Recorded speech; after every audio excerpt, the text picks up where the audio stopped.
Dean Martin was halfway through. Everybody loves somebody when a man in. The audience stood up. He cupped his hands around his mouth and shouted toward the stage. Not a request, not a heckle, a mean name, the kind that accused Dean of siding with black performers, of crossing a line that parts of the Vegas audience expected him to respect. The man wasn't dressed like the rest of the room. No tuxedo, no jacket, just standing there loud and exposed. Dean stopped singing. The band kept playing. 2 bars before the instruments died into silence.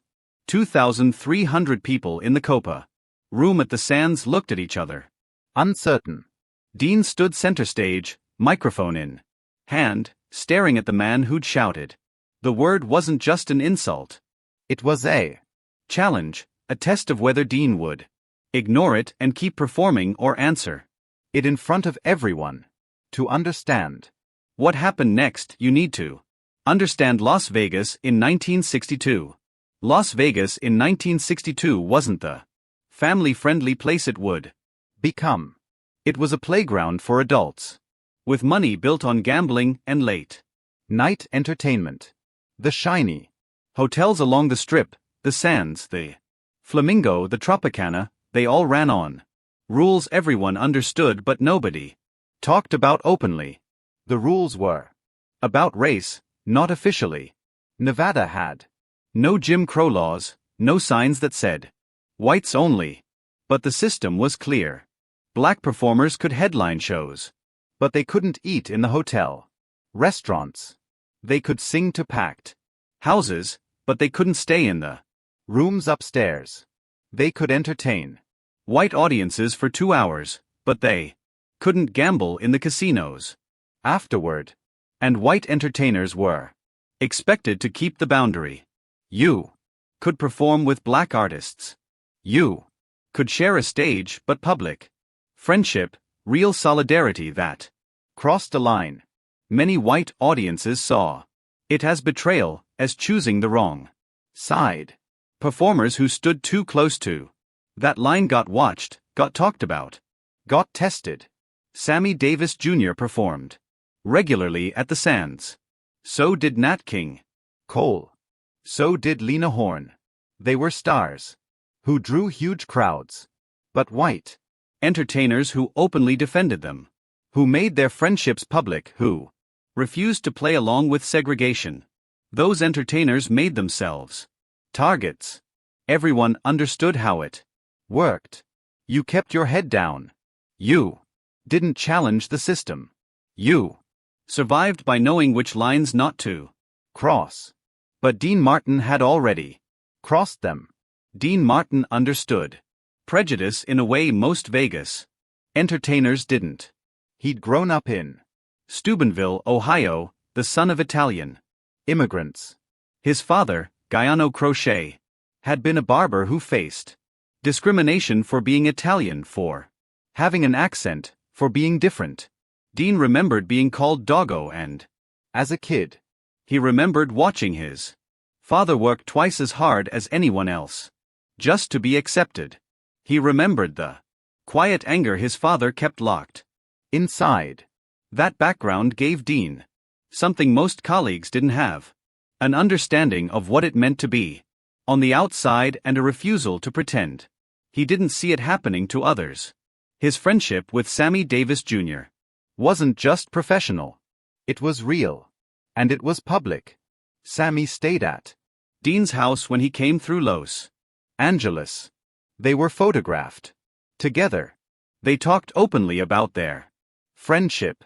In 1962 Vegas, that made Dean someone who'd crossed a line. Dean knew what people said about him. He'd heard the whispers. He knew some audience members saw his friendship with Sammy as choosing sides, as being disloyal to his own people, whatever that meant. But Dean had mouths to feed, a wife, kids, people who depended on him. So he performed at segregated hotels. He smiled for cameras.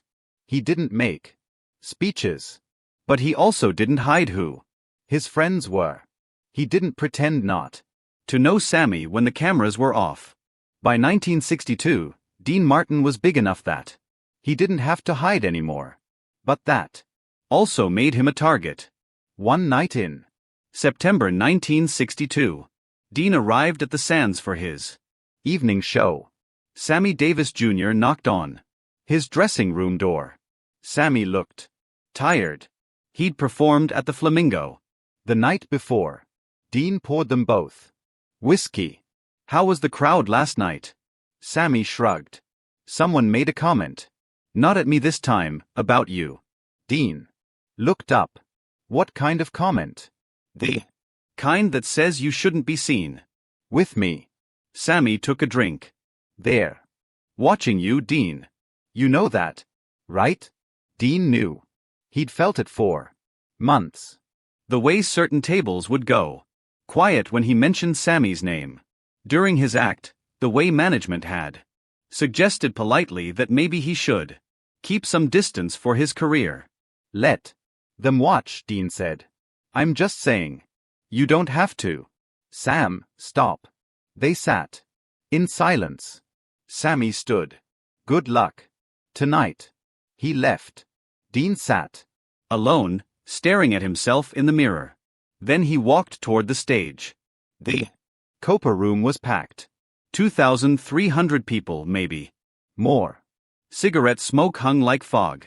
The crowd was loud, excited. Dean took the stage. Ken Lane was at the piano. Dean smiled at the audience, counted in the opening number. The performance went well. He sang, joked with the crowd. The audience loved it. He was halfway through Everybody Loves Somebody when a man stood up near the back and cupped his hands around his mouth. Dean heard what he shouted, a slur. Shouted loud enough for the front section to hear. Not about Sammy, about Dean, a word that accused him of being a traitor to his own kind for standing with black performers. The man wasn't dressed like the rest of the room. No tuxedo, no jacket, just standing there loud and exposed. Dean's voice stumbled. Ken Lane glanced up from the piano, saw Dean's face change. Some people in the audience laughed, nervous laughter, uncertain. Most didn't hear what was said, but they could feel something had happened. Dean heard it perfectly. He sang the next verse on autopilot. His mind raced. This wasn't about Sammy being insulted. This was about Dean being challenged, accused, marked as someone who'd crossed a line. He remembered his father. The way Guyano would come home silent after being called names. The way he'd accepted it. Because he had no choice. But Dean had a choice. The man who'd shouted was still standing, waiting, testing whether Dean would ignore it like everyone expected. Whether he'd keep singing and pretend it hadn't happened. The band kept playing. Dean kept singing. But something was building in his chest. He thought about Sammy, about the conversations they'd had, about the way Sammy had warned him. Tonight. They're watching you, Dean.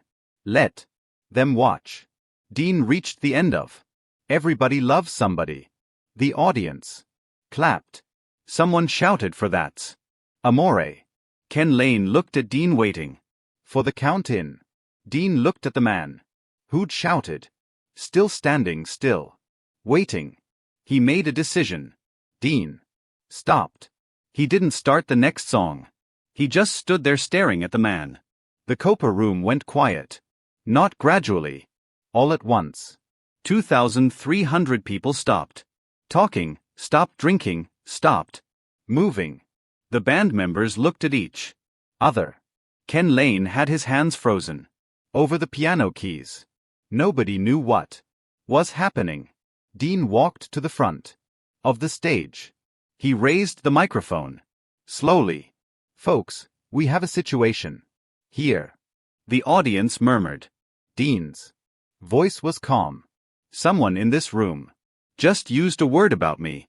A word meant to shame me for who I stand beside.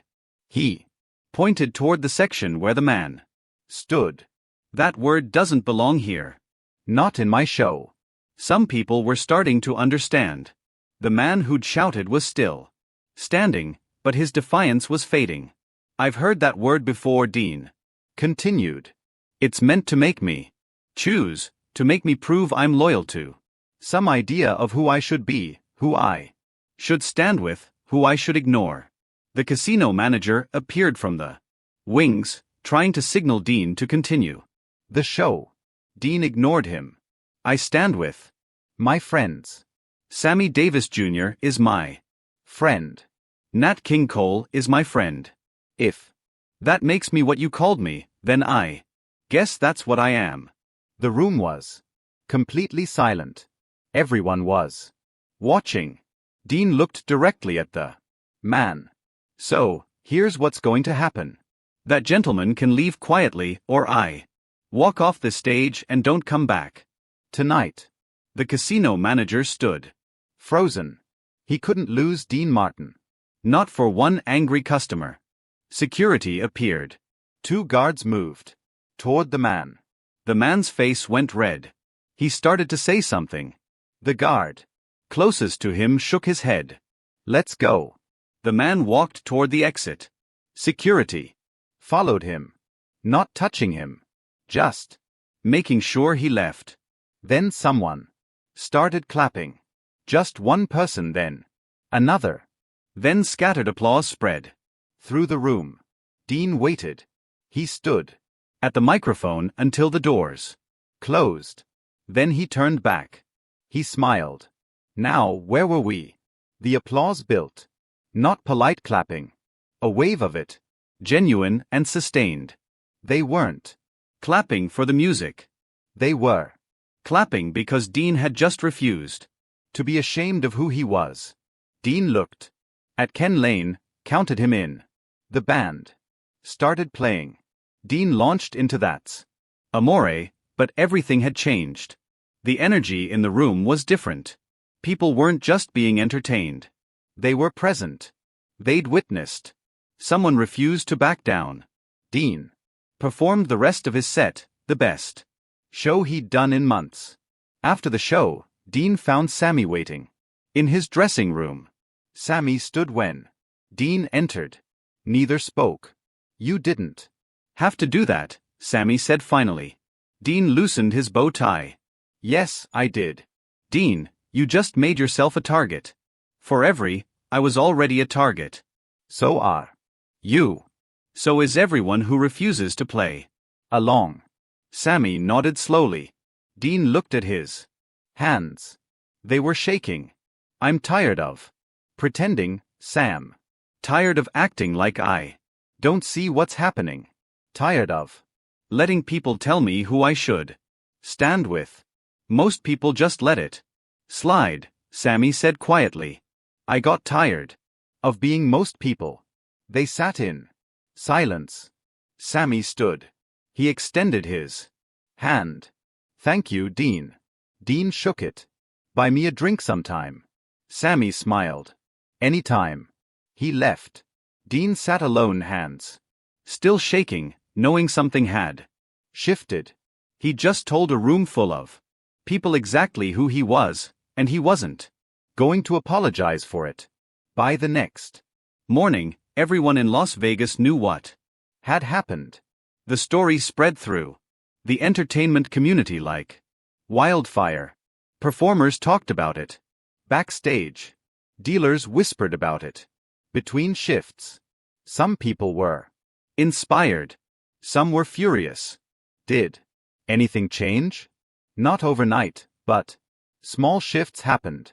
Other performers felt emboldened to be public about their friendships across racial lines too. Refused to play along with the unspoken rules. Not many, but more than before. Some venues became less tolerant of audience members who tried to police who entertainers associated with, not because they wanted to, because they had to stay competitive. Dean continued performing in Vegas for 15 more years. But he never hid his friendships again. Small acts of defiance, quiet insistence. On being himself, nothing that made headlines, everything that mattered.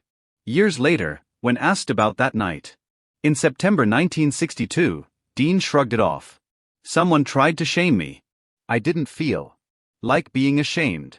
But Sammy had a different perspective. Dean didn't just refuse an insult that night. He refused to be what they expected. That takes more courage than anyone realizes. That night didn't change Las Vegas overnight. The Civil Rights Act was still 2 years away. But it changed what one man was willing to accept. And for those who witnessed it, it changed what they believed was possible.